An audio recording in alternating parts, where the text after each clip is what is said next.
What was the biggest problem back then that is solved through your expertise? I didn't want to solve any problem.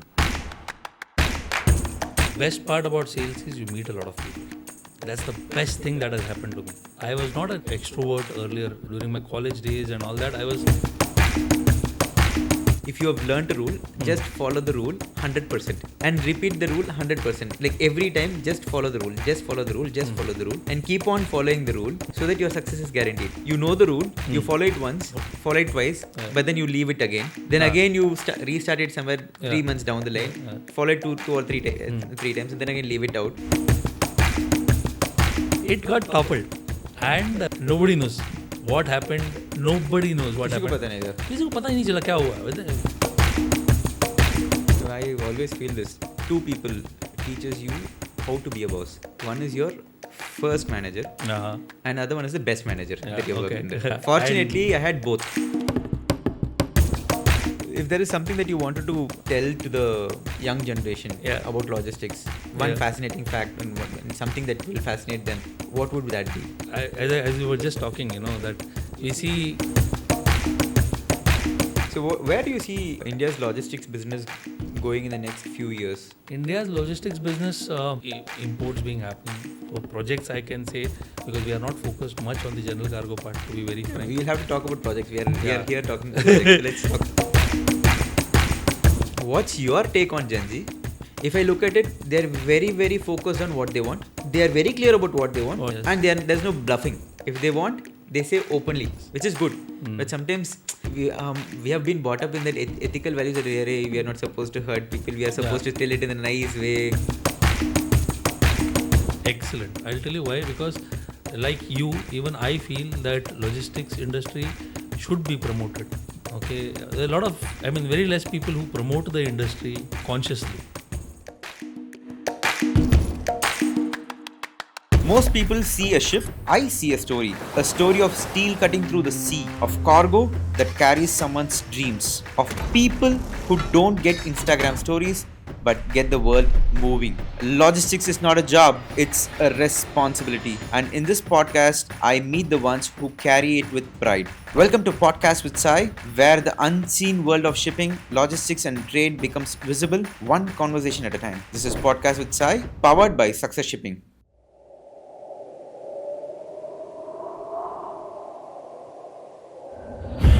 At Success Shipping Services, we believe logistics is more than just movement. It's about trust. It's about care. We treat every cargo like a mother would care for her child, with attention, responsibility, and deep respect. Based in Chennai, with presence across key Indian ports, we've built a logistics network designed to make things simple, secure, and stress-free. For over 26 years, we've moved more than 45 million tons of freight and handled nearly 6 million vehicles. From breakbulk, ro-ro vessels, wind energy components, automobiles, to heavy machinery, we've done it all. With care, with precision, and no shortcuts. Our services include vessel agency, stevedoring, ro-ro cargo handling, breakbulk cargo handling, customs clearance, warehousing, MAFI handling, lashing planning and execution, cranes and equipment supplies, freight forwarding, vessel chartering and broking, container handling, port yard management. Our teams are trained to think ahead, act with clarity, and move your cargo like it's our own. To give you peace of mind, to make logistics feel human again. Success Shipping Services, where every shipment carries your trust and our promise.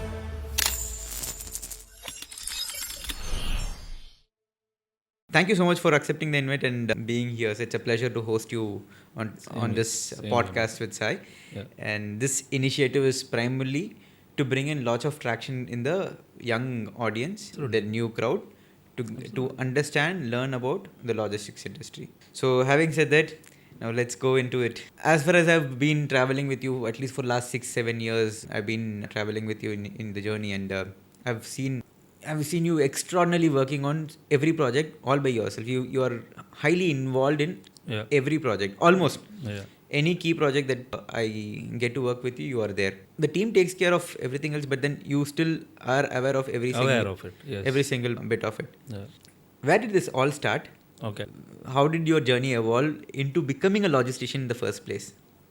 So I know you have been from sales in logistics, Yeah. then a sales manager, then project lead, Yes. and then Yes. Logistics, I would say, for like most of the people, the same way it happened by chance for me also. Of course, in those days there is no academics for logistics in those Right, days. So I just, through some references, I got to know about my first boss, and I was looking out for a job, and somehow I got through some contact in the shipping industry. Somebody introduced me to my first boss, and then he took my interview, and I got a job over there. So that's how I started. I mean, there is a story behind it, but I don't want to get too much deeper into I that think kind we of can a go story. for the stories.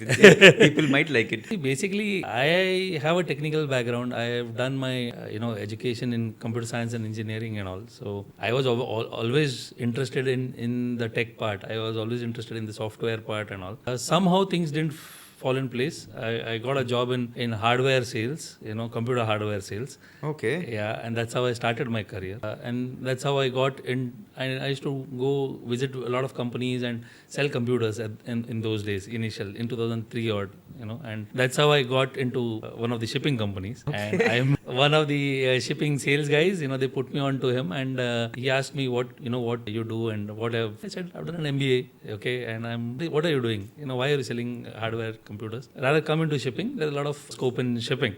Wow. Okay. Yeah. I said, okay, let me see. I'll come back to you. I took his number. I wanted to do BE engineering, so I went to Bangalore.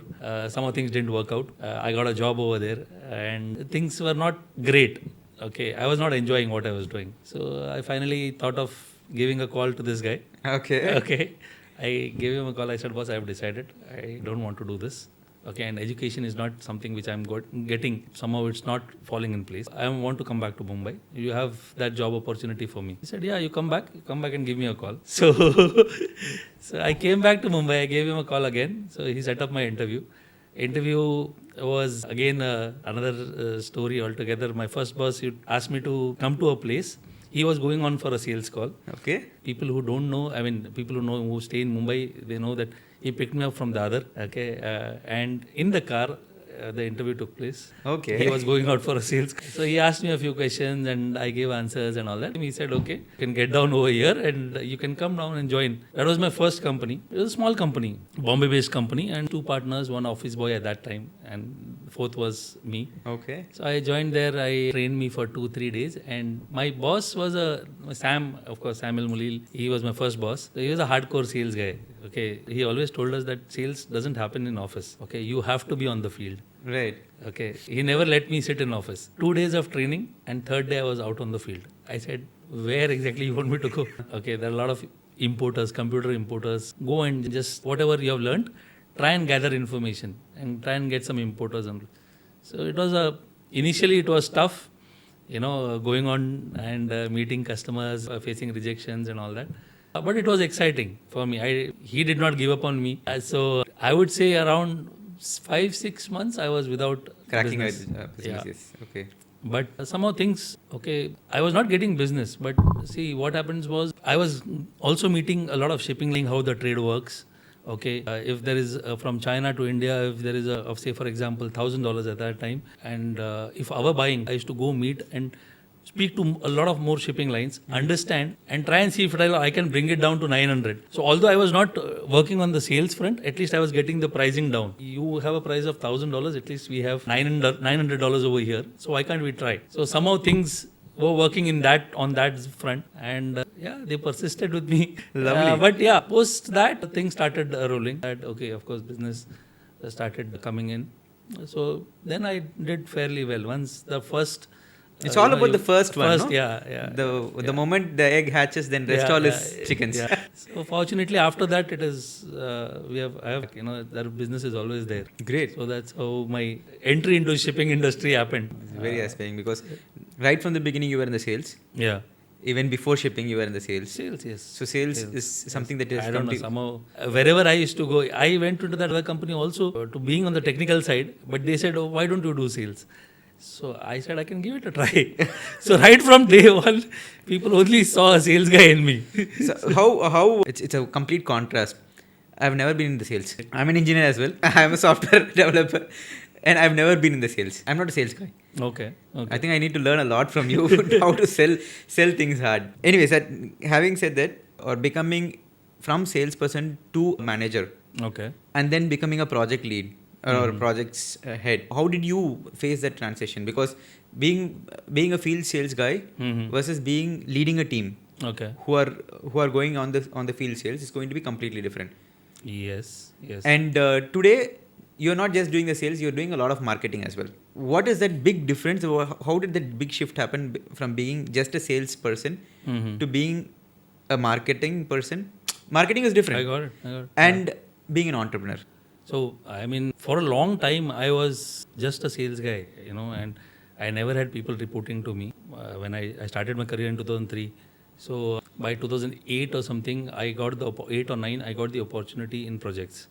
Okay, so I was throughout reporting to somebody. There was nobody who was. So, of course, 5 years, what do you expect? Post that also, and I got into projects. Projects, again, in our industry, most of the companies, they have a small team. Okay, Correct. 5-6 guys. Okay, any company you say, 5-6 guys, not more than that, or maximum there was like 8 or 10 people, not more than that. At least at those days, definitely 2008-9. So I had a reporting boss. Okay, I was the sales guy, so nobody reporting to me again. So I think 16. Oh, that's like more than 10 years, 13 No, years. maybe 14 or 16. 13, yeah, maybe till when I was in DHL, definitely. Maybe at that time, yes, people were reporting to me. 2013, I can say. So I had a boss, everybody knows Rajiv. So Rajiv Sharma. So he was the mentor for me. Okay. So he trained me a lot in the role by watching him, how he used to take care of us, how he used to handle us. I learned. I always feel this. Two people teaches you how to be a boss. One is your first manager. And other one is the best manager that you worked under. Fortunately, I had both. Same here. My first manager taught me how not to be ruthless. The second manager taught me how to keep on teaching people. Oh, okay. He just told me this. Just keep teaching people whatever you learn, and your team is going to be the best team that you can create. The same thing that I learned from my boss. Even my first boss, Sam, he taught me a lot of things. He taught me what sales was all about and how to do sales and everything. And then I would say I was a little fortunate to get the best of the bosses. Okay, I was a little fortunate in this. I never got an opportunity to crib about my boss. Okay, or tell about he's not supportive, or I don't think I ever did. I would say I did not get an opportunity to do that. Most of my bosses supported me.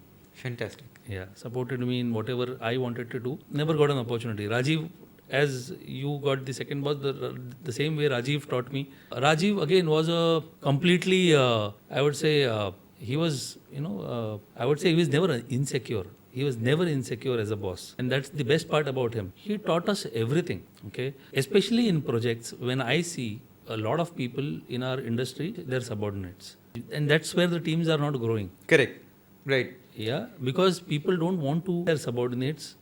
They have a feeling that they might come and take their seat, and on the other side, Rajiv was never worried about that. So I used to ask him, the way you are training us. So he had a different perspective. He used to tell us that unless and until I teach you and you don't take my seat, okay, I will not be. He used to tell us, I would be the most happiest person if you come and take my seat.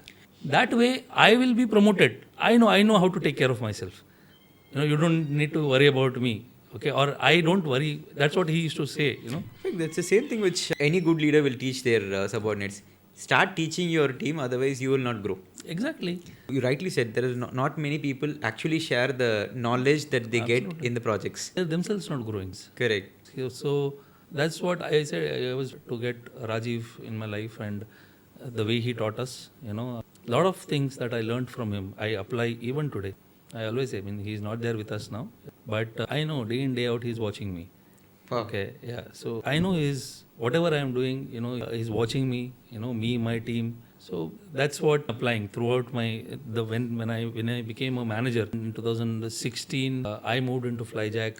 Okay, he had some medical condition, so he took a break, and then after 3 years in Flyjac, that's how I built, in Flyjac, and then after that Prologue. So most of my applications today is what I learned from all my ex-bosses. Fantastic. Yeah. So, From 2019 yeah. till date, 6.5 years. Yeah.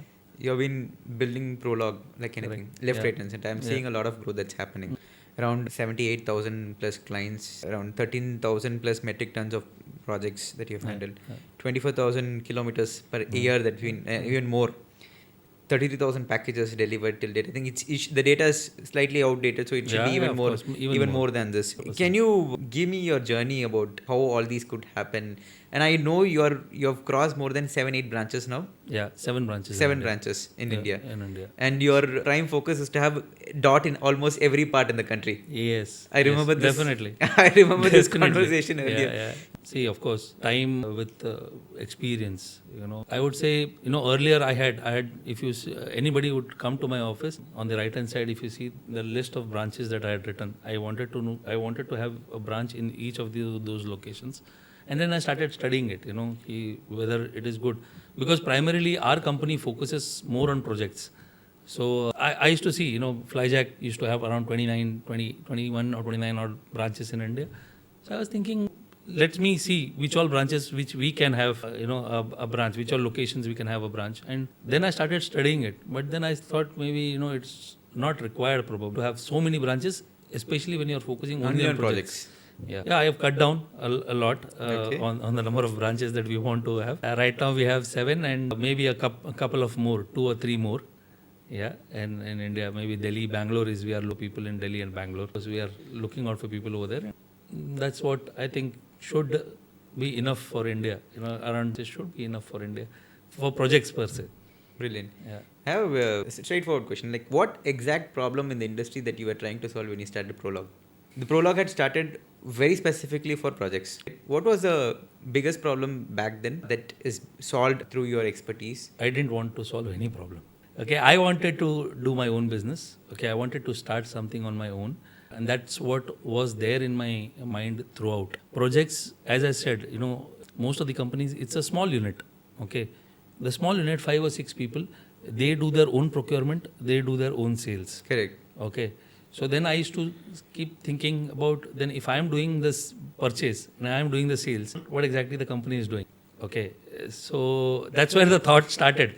So then eventually I thought, okay, the company is only funding me. Okay. So then the day I have somebody to fund me, I think I can start something on my own. But reality is much different. That's what I used to think earlier, So that's how we started off. I got Hiren, of course, and who was ready to fund me. And so that was predominantly my next question. I wanted to hear more about the rubber ball story. So, but I just wanted to complete this, that when I say that, the reality is much different when it comes to, starting business. There are a hell lot of things. It's just not buying and selling that makes a business. And in the past 6.5 years, I've learned a lot in terms of the taxation which is there in India, the GST, the TDS, how to manage that, the accountings, the financials, the interest that is there, the opportunity cost that we have. Yeah. You have to also build up a team and hold on to the team. Correct. Engage the team. Engage the team. And that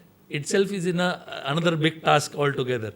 So, of course, it's not just buying and selling. I would say I was very wrong when I thought. But of course, it's a good experience in the past 6.5 years. Right. So I would want to hear more to that rubber ball cricket story with your friend Hiren. Yeah. Hiren is my childhood friend. Okay, so we, it's not that we grew up together, but we met in college and during college time. Those days we all used to go out and play. These days nobody. That's another. That was the biggest blessing back then. Altogether. I still remember. I used to get vanished away during the weekends. I used to be in the cricket ground playing from morning to second half of the day and come back home, get a nice slap from the from the family. Yeah, I would say during those days, even my parents were not bothered much. Even if I used to be there, the entire day, because bothered as in.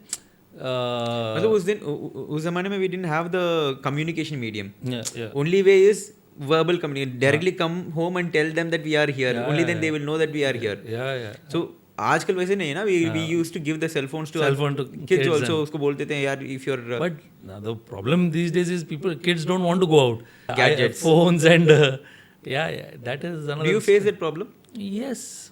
Yes. You have a teenage kid, right? Yeah. And pre-teens. Yeah. The issue is there, but we still ensure that she is not hooked onto the phone much. No, she doesn't. But then she doesn't even go out because in the building there are a lot more kids who are coming out and playing. That's another thing, of course. Then we put into some kind of a sport or where they can burn out the energy. Exactly. So coming back to Hiren's story. Yeah, so we used to go play cricket. We used to go to Five Gardens. That's a place in Mumbai. Famous ground where people play cricket over there full day, and that's how we know each other. Then we got a job, and I got into sales in shipping, and he got into sales in banking. Oh. So two industries, like it's like we were made for each other. You need the finance for you need the finance for shipping, and shipping earns money for financing. I would say we were just made for each other. We got into banking, and we used to meet in the evening, talk, discuss what happens in banking sales and what happens in shipping sales. We used to discuss, talk. Weekends we used to again play cricket and all that. So that's how we know each other. So finally in 2013 he quit his job and he started his own company, MHP. So that's how he started off. He said, I don't want to do the job. So that's how when our kids were born. So fortunately our kids were also born in the same year, in the same month. Wow. So on the same date as well? No, just 14 days apart, So my daughter is 25th July, his son is 11th of July. When we got our kids, so he decided he wants to start. So that's how he started, 2013. By 16, 17, he was set. Okay, he had a good team, I think around 50 odd people.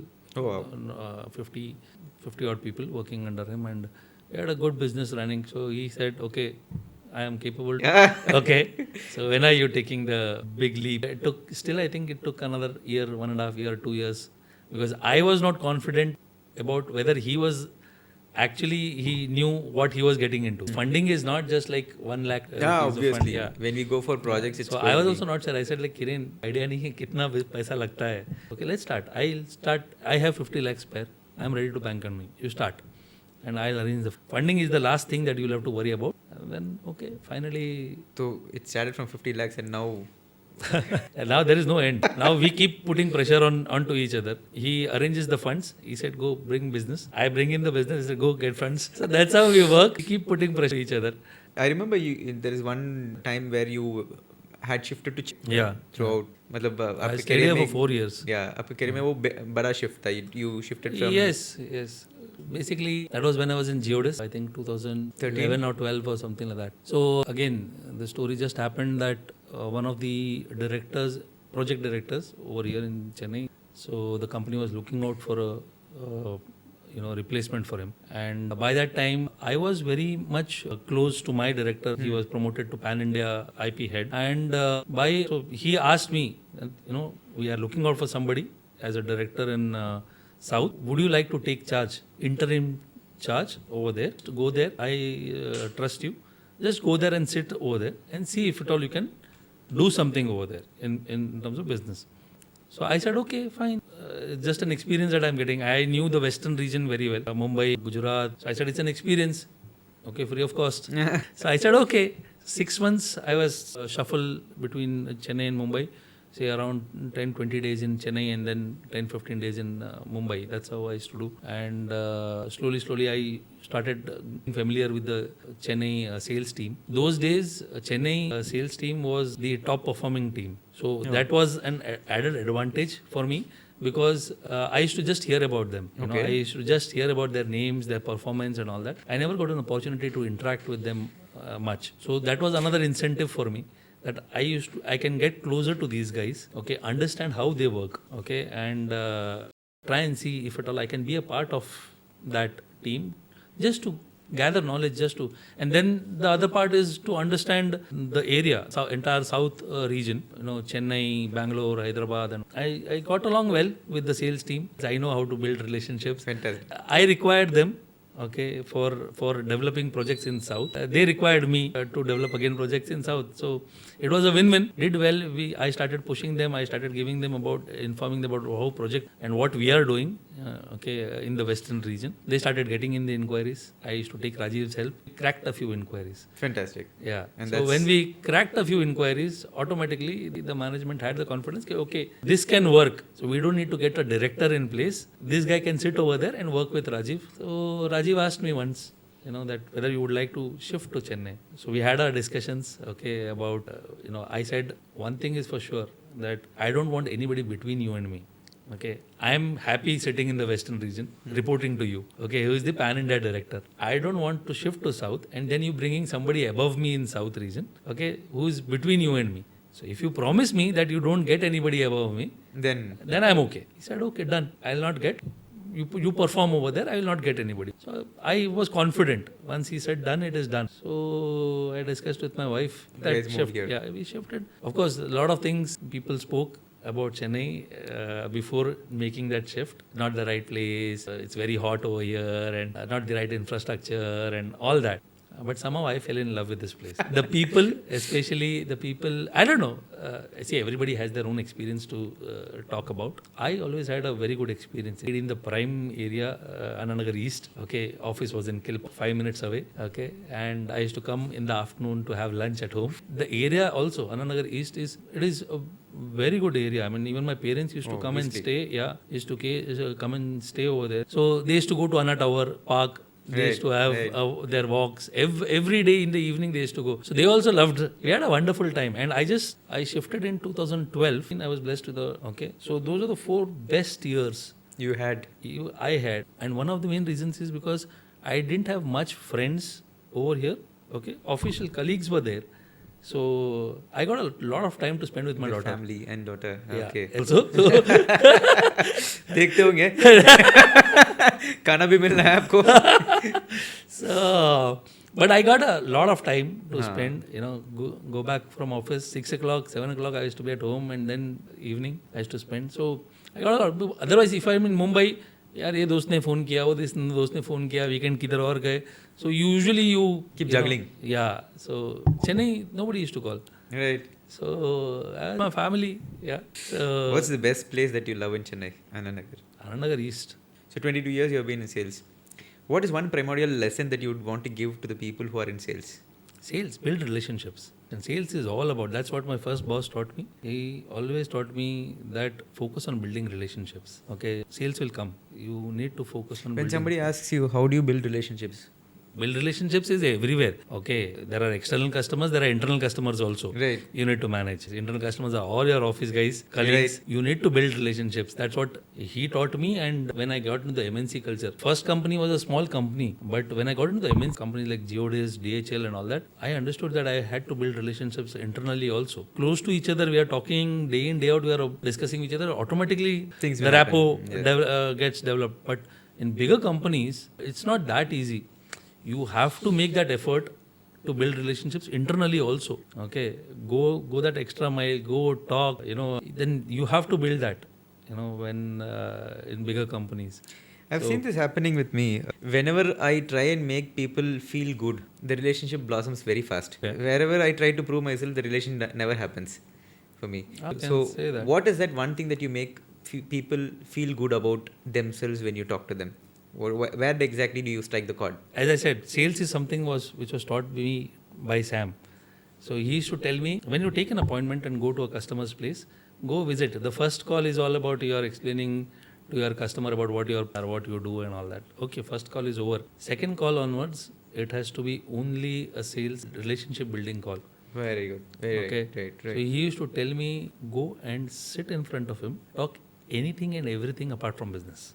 I don't want you to talk about business. Forget business. Business happens on call. Correct. Okay. You don't need to go and talk about business. It's only a relationship building call. So go talk, understand which state he comes from, whether it's from or where. Try and find a chord. Try and find some common ground where you can talk. Which area does he stay? So all kind of things apart from business. Try and build relationship. So that was the one thing that he taught me. You talk anything and everything apart from business. Idhar-udhar business ka baat karo, kyunki it should not be a completely you cannot go all out and talk about building relationship. But otherwise, he told us that's it. So that is what he taught, and that is what I followed. And that works. It worked. One thing I read it was a very recent read for me. I read it this way. It went this way. If you have learned a rule, just follow the rule 100% and repeat the rule 100%. Like every time, just follow the rule, just follow the rule, just follow the rule, and keep on following the rule so that your success is guaranteed. You know the rule, you follow it once, follow it twice, but then you leave it again. Then again you restart it somewhere 3 months down the line, follow it two or three times, and then again leave it out. You're not going to be successful. You follow the same rule again and again and again and again and again, and then you're going to be super successful. In that. Any rule. Take it for sales, take it for life. Yeah. If you know that exercise works on your body, you cannot do it like one day in a week and expect your body to turn like Arnold Schwarzenegger. Yeah. It has to. Yeah, of course. At the same time, of course, you need to understand also what is working for you. See, there are different kind of personalities. Everybody, you have your personality. Correct. Okay, I might tell you something. I might give a gyan, okay, to my salespeople. Just because it has worked for me does not mean it will work for them also. You. Yes. Okay, he's a different personality. If you try to fake the aura, it, then it might not work for you. Very true. Probably they should try it out, test it, understand if it is working or not, and then shift to a next one, till they actually. Or there are certain people like me who does not even know how to sell. I don't sell.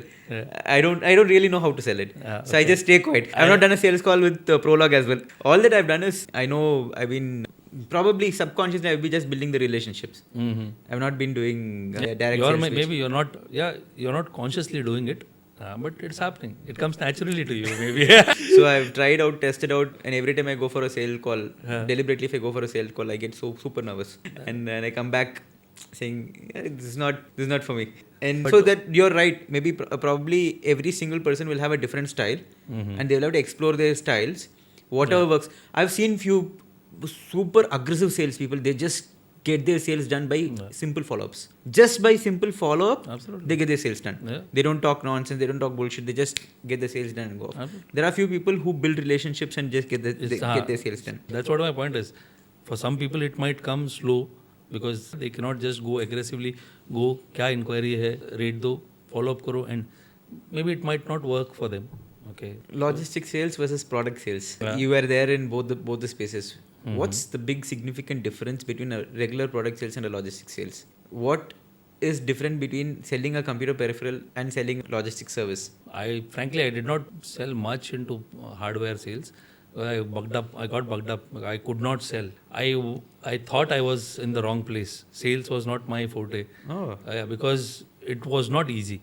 Trust me, it was not easy for me. Really? Yeah, I'll tell you why. Because during my college days and all, I did not speak very fluent English. Okay, although I studied in English medium school, but all used to speak in Marathi. Okay, so all my friends used to speak in Marathi. I used to speak in Marathi. So we never got, our English was not fluent. Even in college and all that, it was not very fluent. So somehow when I got into sales, and that's why I thought of doing BE, I went to Bangalore. Over there also, it was maybe my destiny. I did not get the seat, and even I was doing again software sales over there, which again was because of course computer background and then sales background, which my first job got me into sales.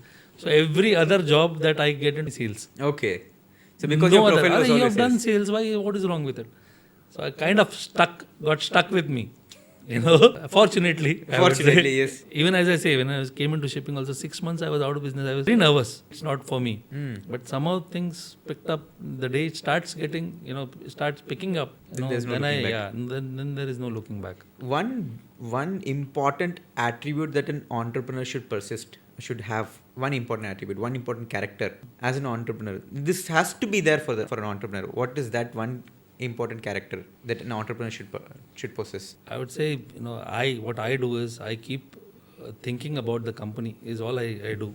Okay. I just think about ways how I can grow this company. Okay. So that's all I do. I just see opportunities. I see, okay, what next? Okay, whatever the turnover this year, how I can grow next year. Okay, what are the other avenues?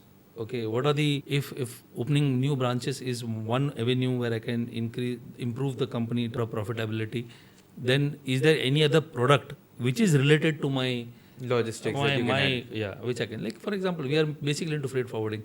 So whether transport can be one of them, whether custom clearance can be one of them, okay, whether survey can be another one, vessel agency we got into. So vessel agency is one of them. So you need to be constantly. Like we did the whole bunch of expansion from 2016. 2016 we used to have only something called stevedoring and agency. Yeah, okay. Agency was also very minimal at that point in time. Then slowly we got into activities of shore handling and then CHA, then transportation, so you need to agency, every damn thing that we that we had. And occasionally you need to go back to the drawing board and see whether whatever steps you have taken, whether they are working or not. So in our company, we usually have Saturdays off, but at times I go to the office on Saturday when I spend the entire day sitting alone and thinking about what next. Yeah. So, or what next and what decisions you have taken, whether they are working or not, or what I have to do to make those decisions right. So one important attribute that an entrepreneur should have is thinking about the organization. For me, thinking about what's next. Yeah. For me, yes. So as a field sales, what's that one thing that you're fascinated about field sales? Yeah. And what's a major difference that you see back then versus now in the field sales? Best part about sales is you meet a lot of people. That's the best thing that has happened to me. I was not an extrovert earlier during my college days and all that. I used to make friends. I have a lot of friends, school, college friends, and I'm still in touch with them and all that. But sales gave me a lot of confidence. Yeah, so because I met a lot of people, tried to convince a lot of people, for business, and at the same time, even I would say there were shipments which got messed up. So I used to I had to handle the customer. We used to handle that situation. Sorry to interrupt, but I've read one of your very interesting post about this one cargo which was from Israel to Nhava Sheva. Predominantly an operations issue, and then as a salesperson you had to be there. And you had to be there, and then see, all these negatives teaches you a lot. Okay, and that's the best part about being sales, that you are handling the person. You have to still try and retain that customer. Okay, there are further shipments also, so you have to try and somehow manage the situation, because issues happen in shipping. I don't think anybody or any company can claim that there are zero issues. Right. Issues will happen. It's all about handling that situation, and that's why you require a sales guy for that. That's what has worked for me. Okay, meeting a lot of people. Okay, and building relationships, that has helped me on my personal front, as well, and gave a lot of confidence to me in general, which I did not have. If I should ask you, what was the most toughest cargo that you have handled till date? Technically challenging. Every day there is a technical challenge, Technical challenge is there. Day in, day out there are challenges. Day in, day out there are issues going on, and project cargo, I tell my team also that it is not done. It is until it is completely done. Correct. A lot of times we have seen that there have been situations where everything is done, okay, and off late, I don't want to name the customer. We had an issue again off late, and it's a classic example that I think we had 30 odd packages to be shipped out. We were doing the intercarting also, okay, for that cargo, and all the cargoes picked up smoothly, brought to the port, offloaded at the port. The loading was happening, so all packages went. The last package, my operation guy, we had one vessel site. Smoothing was the loading was happening smoothly. Last package, the operation guy at the loading point, cargo was loaded smoothly on the vehicle, and he took his bike and went to the vessel site. Last package, en route from the loading point to the vessel site. Oh gosh, God's sake. Okay. It got toppled, and nobody knows what happened. Nobody knows what happened. किसी को पता ही नहीं चला क्या हुआ. We are now, then after that we are doing estimate कि क्या हुआ क्या नहीं हुआ, brake का marks है, tire का marks है, क्या है ये, and all that. And finally, fortunately for us, it completely toppled, but fortunately still there were no major damages to the cargo. Okay, we got the crane. We loaded the cargo back onto the vehicle. Of course, we had informed the customer that this has happened. We didn't want to just send the cargo and then at the destination they realized that, okay, there is some major issues. Because we had to take a decision whether go back to the factory to be sent, So we informed, the decision was taken that you ship out. Once the destination, we will see. Engineering team over there also. We will see whether God's grace, nothing happened. But it taught us a big lesson. that even the last package for Cannot us be cannot be neglected. neglected. Even the last package. Correct. And it has happened not just first time, but several times in projects that we just get, okay, हाँ चलो हो गया ना अभी हो गया. एक ही है And वो especially करेगा. the manager is like, यार तू handle कर मैं जा रहा हूँ. And I remember the words of that logistics manager. He told me that you should be 200% careful on your last package. Okay, Like, if everything has gone smooth, loading has happened, everything, the last package you should be more careful. Okay, so that you just have to ensure that everything has gone smoothly. True. If you neglect that last package, there's a high probability that there's something might Oh, absolutely. go wrong. He's 200%. And that is something that is there on my mind, that is something that immediately we made an SOP for operations. Okay, and I think I will set it up. I said, boss, this is how it has to be worked. This is how you have to work. My operations manager. Till date, we didn't have anything in writing for you. Now this it's is in there. writing. Follow this. I'll have to quote a couple of incidences from my side. The very first job that I took, I think as a shore handling agent, as a customs clearing agent, the very first job I took, it was a very meager margin in the business, but I took it off. Out of that appetite of bringing in new business, I took it. So the cargo has already arrived inside the port. Custom clearance team is there doing all the job. It's an export cargo. Cargo आ गया और उसको we are trying to offload it into the shore. 2 cranes lifting the package around 60 tons to lift current. This is the very first part. I'm not even talking like I've been experienced with hundreds of right now we have done like 10,000 20,000 packages, you name it, we'll be able to handle. But back then that was my first cargo that I'm handling as a shore handling. Technically I'm very, apart from the engineering knowledge, the practical knowledge that I have is very limited. So I was just trying to, I'm there. I normally be there on all the critical package handling, critical vessel loading. I normally be there in the vessel. So here in this particular package, what happened, they just lifted the cargo, and क्या हुआ, in one of the crane, the winch brake got opened up. Oh, okay. It was like 3 feet up, and the trailer moved away from the cargo, and now they have to lower it. Oh, okay. The moment they started lowering it, one side of the cargo came down and landed. Oh, okay. The other side is still hanging, and they dropped it down. I could physically not see any major damage, but I could see that there is a bend in the frame. So the first thing I did is the first information report, call up the customer. I told them, sir, you can scold me, you can tell me anything. No, it was not the stevedoring. It was only the shore handling. We were just doing offloading, reloading, intercutting of that package. Okay. And when we were offloading the cargo from the trailer to the ground, this had happened. Called up the customer, told him, sir, this has happened. I know the customer will shout. No doubt, because we have not done. Of course. Obviously, we have done a mistake, so the customer will shout. And I don't know where did I had that blessing. The customer did not shout. Yeah. He said, "ठीक है, कोई बात नहीं." What had happened? I said, "Sir, there is a frame that is bent.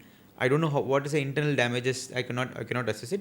Do you intend to do a joint survey?" Instantly, he said, "Yes, we will have to do a joint survey. Okay. I will appoint, and I will also send the manufacturer to." The exporter was somebody else, the manufacturer was somebody else. The manufacturer came in. And the manufacturer came in, we removed there was a big casing that we had to remove.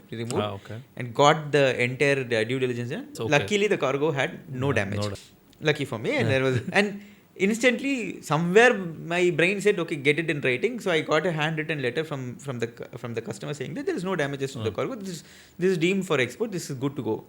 2 days later, I'm getting a call from the same customer. He says, no, cargo ka damage ho gaya. We have to send it back to the factory. Oh, okay. Then I had to show him, so this is a letter hai, mere paas koi physical damage nahi hai. And that's when actual revelation came that the cargo had a testing failure. Okay. So this cannot go only, no matter what. Okay. Citing this as a reason, they wanted to get it. So I said, okay, fine, we'll cite this as a reason to the port and we can. I did all the complete work around for this. But the first cargo taught me a lot of lesson. Working without an SOP is a stupidity. So फिर उसी दिन हमने SOP बनाया. And I was the only person who was working. I had no team back then. I'm talking about 2017. I had no team. Then after that, every single cargo we have an SOP. Every single work that we do, we have an SOP. But that one lesson, I will still never forget. So that's why we invest a lot in our lifting equipments, gears and all those things. Nothing has to be started without a test. So test to karna hi padega. We will have to do the test and then only start it.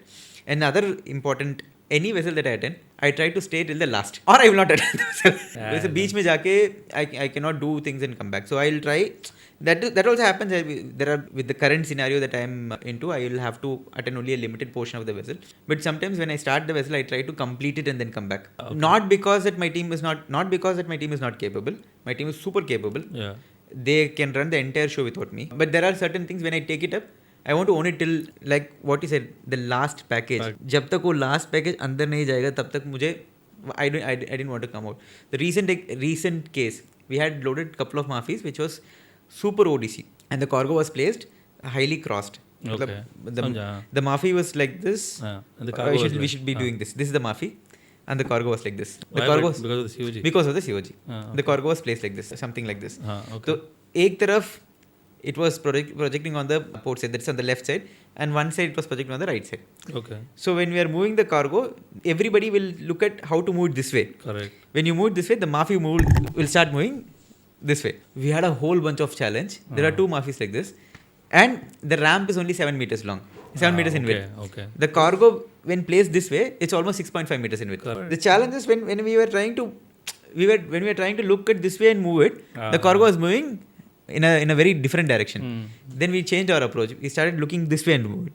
तो हमें माफी को move करना है, cargo को move नहीं करना है.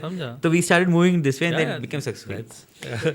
But the problem is there were two mafis like this. One mafi went in. Now I cannot go home. Because of course not. Now I know there is a situation में तो बाहर निकलना मुश्किल है ही नहीं, chance ही नहीं है. the chance. I didn't want to take a chance. Nice. So I said, boss, whatever happens, let me finish this. Let it go in. Let it go in, yeah. Let it not stay out. Let it go in. Yeah, एक बार जाने दीजिए तो फिर properly align करके रखेंगे. Then I will come out. This is one big lesson, rightly how you pointed out. Unless, especially in project cargo, till the last rat goes inside, do not move. I think there's a lesson that anybody in project cargo should take it, and there have been several instances, I would say, that not that people are not aware, not that people are not following the protocols. With all that, कुछ तो होता है. कुछ तो होता ही है. Challenging cargo, I would say, you have to be on top of it. कुछ होता है, but then they are under control. Yeah, no, but at least you are sure that you have given your best, is what I can say. Yeah. क्योंकि उसके बाद भी बहुत कुछ होता है. I mean, there is not all things are under your control, but you have to ensure that most of it is taken care of. Correct. Is all I can say. At least as far as if you are able to curtail all everything in the planning stage, then we are most of set to do things. I've been seeing you hiring a lot of freshers. Yeah, okay. And this has been a situation in most of the organizations, or this has been a talk of the town for quite some time. Gen Zs. Oh, okay. What's your take on Gen Z? What I see personally is there are both plus and minus. If I look at it, they're very, very focused on what they want. They are very clear about what they want. Oh, yes. And there's no bluffing. If they want, they say openly, which is good. But sometimes we have been brought up in that ethical values that we are not supposed to hurt people. We are supposed to tell it in a nice way, decent way, थोड़ा मस्का लगा के बात करना. वो सभी नहीं होता है. How is that? How are you managing the Gen Zs? All I can say is that we need to adapt. Is all I can say. See, it's a new situation altogether, okay, and when we were a generation also, we wanted, every generation feels like that, every generation has their own way of dealing with things, okay, we were also different from our previous generation, so they dealt with us. We have to be back, like if you go switch 15 years ago, a decade used to be a generation, right? Now 2 years once there is a generation, so generation gap बहुत ज़्यादा हो गया. ठीक है, तो then but we it's a different challenge altogether, and what other choice do you have then to adapt and try and see. अभी बोलेंगे तो if I have to tell you होशियार कौन है, my parents used to ask me when my brother, I have a younger brother, होशियार कौन है, तू संभाल. Oh, okay. That's the best thing. So throughout you have heard that, okay, that the elder one, they always tell you are more matured, you handle him, okay. That's how you usually try to manage the situation. I need to manage the situation. I need to see how I can somehow try and see if I can bring them to our way of thinking. Is it possible? Okay. Or try to find a midway. Okay, कि भैया ना तुम्हारा थोड़ा हमारा थोड़ा चलो गाड़ी को आगे बढ़ना है. Okay, you have to move ahead, right? You cannot just have a dispute and you walk your way, I walk my way. I need to find a balance, and we both need to move together. It's the onus is on to us rather than we cribbing about how the Gen Zs react or how the Gen Zs behave these days. I think it's up to the millennials to come to the terms, that this is the situation, handle it. That's my way of looking at it. Any funny scenarios that have happened with Gen Zs? Fortunately, no. Yes, of course, we do hire a lot of freshers, and all these freshers are Gen Zs. Okay, all these freshers are born after, I think, 1995. Should be. Yeah, 25 years. So, fortunately for us, most of our team, listen to us. Okay, and I don't know, I've not experienced. There are maybe a few, but take it. Chalta hai. That's, you need to move ahead. That's all I can say. Right. Yeah. What's your favorite warm beverage? Chai. Chai, anytime. 100% boss. Sales वाला को तुम पूछो. What else do you want? Chai. I was talking with Naveen another day, and he also said the same thing. Yeah. Tea shop. Yeah, absolutely. Mumbai, if you say, it's chai ki tapri. Right. So anything have you closed any deals on the chai ki tapri? Deals bhi nahi, at least. But you got a lot of insights. That's the time. See, I'll tell you, when you're in office, you are usually focused on work or something here or there. When you go on a chai ki tapri, you usually take somebody along. हाँ. Some fellow sales guy, हाँ चलते हैं. And usually we don't talk to each other. मतलब वो उसके इसमें रहता है. This is the place where we talk to each other. And he shares his experience to me, and I share my experience with him on what happened on my call, on what happened on his call. And this is where the place where we share each other's experiences and we grow. So I would say chai ki tapri. I don't remember any deal being cracked on a chai ki tapri, but I have got a lot of knowledge on chai ki tapri. So where do you see India's logistics business going in the next few years? India's logistics business, imports being happening for projects, I can say, because we are not focused much on the general cargo part, to be very frank. We'll have to talk about projects. We are here talking about projects. Let's talk projects. So I would say there are a lot of projects happening in India, a lot of factory expansion work happening in India, a lot of new factories being set up in India. So there are a lot of machines which are coming in as import. Of course, the worry point for me, and I always keep thinking about it, but how come we are importing so much of machines? These are all structural steels. There's structural cargo which is there. I find it, I don't know, why can't India manufacture them? Okay, it's a lot of things which I see as import, it's no rocket science. I don't see any rocket science in that. These are normal. Maybe I'm not technically qualified to, but what I see from here, why can't India manufacture these kind of structures over here in India? That's something that worries me. Okay, but ठीक है, एक side पे business भी है, तो अगर import हो रहा है तो हमारे लिए काम भी है. अगर इंडिया में होगा तो then I don't have the work, the transporters have the work of delivering from one factory to the other. Then we'll become land transportation logistics. Yeah, of course. अगर वैसा होगा तो then we'll focus. But I would still, keeping business aside, I would love to see these kind of things happening in India rather than, being manufactured in China or anywhere else. To the scale at which it gets manufactured, especially in China, I am really very surprised to see that, okay, there is a manufacturing cost, there is a ocean freight cost, there is a custom duty onto it, and still we are not able to beat. Yeah, I've faced this with... I find it, I would say, I don't know why this is so. I don't have that knowledge. I've faced this with Chinese manufacturing versus Indian manufacturing, especially when it comes to steel. Yes. So what had happened is any steel product that we are buying from China, the cost is way less than getting it manufactured in India, even including the duty. As far as I understand, there is some kind of rebate that Chinese manufacturers get from their government for every export that happens. Yeah. So, and hence that is also attributed into their profits, and then they're ensuring that they're giving that subsidized rate. I don't know if government of India is still not encouraging such kind of subsidies to the people. Plus, I would also want to hear your perspective. I'll put my perspective, Chinese versus Indian. Not a complaint against anybody, but I've seen this particular mindset. And in India also, there are few territories where this mindset is there. In any of the exhibitions or in any of the shops that you go into China, you will not be able to see one sales guy or one person sitting idle. Okay. they would be continuously on their toes. On their Unke, they will be on their toes and they'll be bringing in this, they'll be bringing in that, they'll be able to show you everything. But till 6:30 where their closing time is, and after that they are off. They don't work. But whatever is their working time, वो इतना ज़बरदस्त काम करता है कि कोई भी उसको मैच नहीं कर पाएगा. Maybe also even speed at the work they do the work.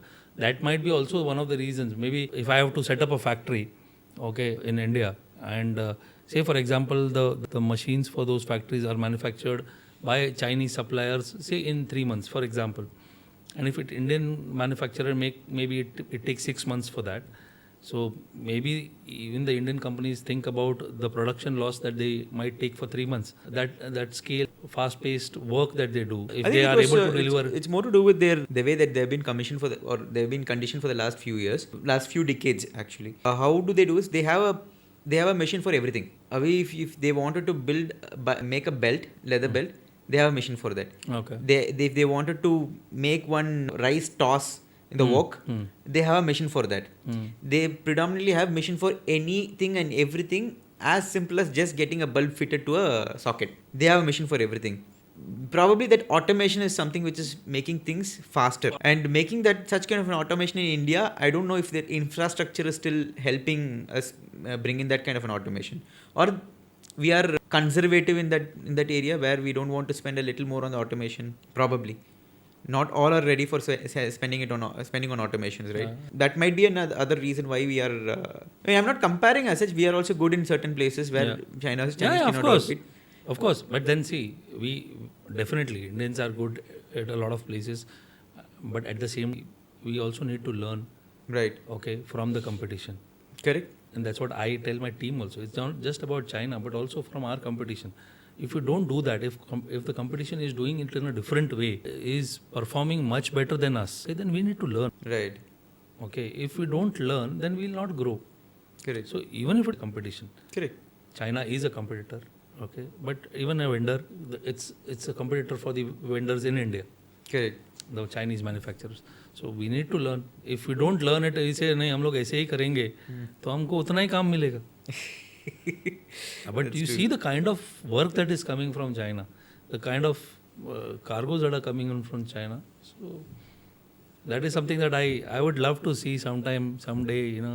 Indians are outbidding it. I wish and I sincerely hope that this happens. Yeah. That we guys are outbidding the way the technology has been evolving in China versus what we should be evolving. Absolutely. We are very good Leaving at business aside. Okay, Yes. ठीक है, business में हम it's not in favor of my business. I know that. Still, it's okay. But we'll See, I would still want Indians to start thinking in a very different perspective in terms of manufacturing, in terms of automation in the industries, rather than thinking about bringing in technology for making people lazy. We are more focused on making apps. Okay, we are making fast money, and they don't make profits. That's the sad part. None of these big giants who are there today. It's a different subject altogether, my friend. I don't know how do they get the money. How do the investors put in the money for that? I have no clue. I would say one thing. I was very clear from day one when I got into business that we don't end on a negative year on year. Okay, ending on a negative is not my way of doing work. Absolutely, same here. Okay, it's not that every shipment to shipment basis I need to make profit, or I need to make some jobs are taken at net also. Some, at least at times with projects, it's very unpredictable. So at times we get a few hit also. But at the end of the day, the books should show profit. Okay, we cannot end up in a loss.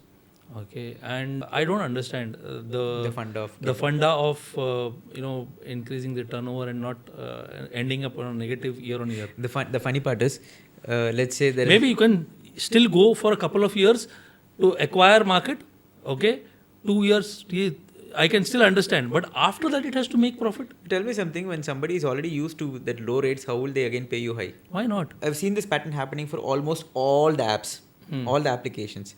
Amazon, they started saying themselves they are a marketplace, but today they say their own products. Cred, they said they are a application between you and the credit card. They can consolidate all the credit cards. Today they are launching a credit card by themselves. Yeah. Right. Swiggy, they said they are food delivery app. They are a medium where the businesses and the people can be connected. They are a food delivery app. Today, Swiggy has launched their own cloud kitchens. So many places. Zomato has done the same thing. By doing all this, whether they are ending up into the positive is something that we want to know. Very limited. Very limited. Ola, completely in negative. But only the electric EV segment is in positive. No, but I see, I when I speak to my team also informally and all, we also at times cite the example of Reliance Jio. Initially, they wanted to acquire the market. They gave SIM cards on free of cost. Okay, but after a period of time, when people start getting used to it, they are now charging in par with what Vodafone is charging, or for that matter, Airtel is charging. That is what my thing is, that after some point of time, you need to start making money. A net profit has to be there. Maybe a couple of years, even if I can understand, तुम negative जा रहे हो. For us, we have not gone till negative, but we would say that, I can still understand that. At some point of time, it has to start. 20 saal, 10 saal, everybody. I don't understand the investors putting money in this kind of business. And the interesting part is, the more the turnover is, the more the losses. Less spoken, the better. Yes. What's your take on the technology today? AI, or are you part of early? Are you part of early bird for the AI? Are you guys already in? No, we are not, frankly speaking. But of course, it's too late for us, to frankly speaking. I mean, logistics per se, forget about AI. Even IT, I don't see anything happening on the IT front in logistics. In projects especially. But I don't know, even in general, whether it has been successful. Not really. Except for containers. Yeah, but people have explored that. But I don't know how successful it has been. Very limited. Yeah. Very limited. Even for saying whether it has been successful, I don't know. Cumbersome. I would say any process. But if you see how difficult it is to get it into the system. It's quite easy. But on an app. But still, I'm saying the LCL guys also, or for that matter, even for FCL for that matter. Projects, I would say, a little complex in terms of pricing. But even containers in that matter, FCLs, it's not that difficult to put it onto the system. But I don't see it being successful anywhere. See, you've been handling projects, you've been handling containers as well. Yeah. I know every time you get into a different liner of containers, everybody has their own process. They have their own systems. Yeah. And every system is cumbersome. A very, very limited system which is actually makes your life easy. Most of the system that you are trying to enter. Isn't that the same thing for airlines also? Same thing. But then that is successful if you see but airlines have made it easy. Together they have consolidated, they've gone into Amadeus, they've gone into one single group of system, and then they've got it easy. Yeah. And they've made it, over a period of time, they made it user-friendly. Till date, liners, nobody talks to us. There's nothing called user-friendly application that's been made. Mm-hmm. There is application. There's application everywhere. So let's say there is a custom system. Where in the world the custom system has an SOP for how to file a bill? Yeah. कहाँ है? Where in the world there is an SOP where in a particular port how do you move a bill? Where in the world there is a particular SOP in the system where in a particular port how to clear a cargo? Yeah. What is the next step? It's a different. It's a very, very shady world at the moment. If you really take it, कहाँ भी जाइए, it's absolutely shady. You have no light at all. There's no written SOPs anywhere. Written SOP. Yeah, of course. Every country has a different. And most of the countries has SOP. Abu Dhabi जाइए वहाँ SOP है. And anybody goes into that place, they can get that SOP. They can start working. Here, Mumbai has a different way of working. Chennai has a different way of working. Ennur has a different way of working. Thoothukudi has a different way of working. Why so many different ways of working for the same type of work? Yeah, right? Absolutely. Systems has to be in place. It has to be user friendly. But at the moment we don't have. But it's not that we are not thinking on those lines. It's there somewhere. I would love to see happening again, but I don't know how sooner it will happen. But are you guys using any kind of AIs or tools? No. Not at the moment. Using the expertise that we have. Right now, nothing. So you're still hiding the elephant inside the backyard? Yeah, I would like to give that information to the market. We are not doing anything. That's what we want to maintain. If there is something that you wanted to tell to the young generation about logistics, one fascinating fact and something that will fascinate them, what would that be? Of course, as we were just talking, that we see logistics as frankly the last resort for anybody. I don't have much to complain. Even it was the same for me as well, because I tried my luck in IT. It did not happen. I came to logistics. So it's the same way for most of the younger generations also these days. But I would we want it to change. Okay, we have a different way of doing it. We hire a lot of freshers. We want the young blood to come into the shipping industry. New thoughts when we talk about Gen Zs and all that. So there's a new thought process which comes. For us, it is still, try to hire a lot of freshers. Okay, we give training to them internally. We have internal trainings, we have internal tests for them. We try and ensure, whenever we hire a lot of freshers, when we hire freshers, we see that even if they are doing a course into shipping and logistics, even after that, when I ask them, do you know about Incoterms? Then what exactly are they teaching in academics? I don't see in the academy that anything is being taught I don't for know what the industry wants. Exactly they are teaching. Then if they don't know the basics, that is, I feel Incoterms is a very basic thing. That's the first thing that needs to be taught in any logistics supply chain course. If you're still not aware about Incoterms, if you're still not aware about what is FOB, what is CIF, what is the shipper's scope in an FOB, and what is, this is the basic things that I ask in an interview. I do the interviews myself and I try to gauge, and accordingly then I hire.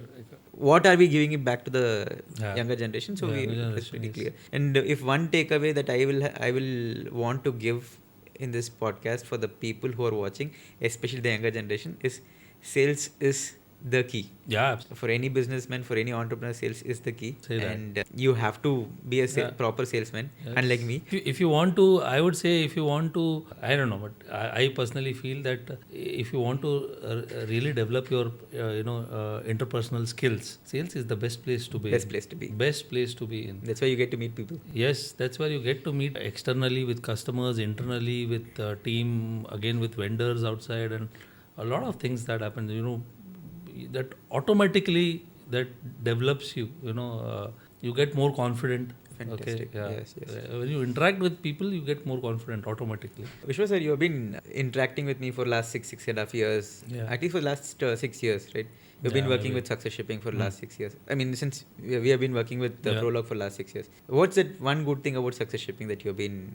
See, success, I would say that one good thing about dealing with Success Shipping is that I can give the work and I can focus on something else. Right. Okay, that's the way I have been working. When we interact with your team, it's like it's our internal team. Right. Okay, that's how that's the experience that I get as a customer. Okay, I don't need to. It's not if I have any issues, I can call up people over here in your organization. If there's something serious, I can definitely call you. You are approachable also. So that's the experience that we get. So it's like an internal team. It's like an extended team for us. That way, very happy. Thank you so much for those words. Those was very, very kind of you to give those words. It's Very encouraging as well. Yeah. But I would say it's more with the experience that you are giving us. Yeah, that we have to speak. There is no... Thank you so much for that. And this initiative, PortCast with Sai, this is something very novel for this industry. Yeah. What do you feel about this, especially when it comes to logistics? Excellent, I would say. Excellent. I'll tell you why. Because like you, even I feel that logistics industry should be promoted. Okay. There are a lot of, very less people who promote the industry consciously. And because a lot of people don't know about the logistics industry. Even today, I would say, people know that they're moving from one country to another. People know that globally cargoes are being shipped, but still nobody focuses on logistics as an industry. Ask anybody, the younger generation who are studying in the colleges, nobody has an aspiration to join logistics. I have a few people whom I have interviewed who say that I want to join logistics. Okay, there are a few people who had. So I said, okay, but there are a few people, but then very less. That people say that, okay, I want to join logistics as an industry. People usually feel IT or, there are other streams that they want to be a part of. The ones which are very fascinating at the moment. Yeah, banking and all that. But I feel that we, from the industry, okay, we have to make that extra effort to make this industry visible in front of everybody.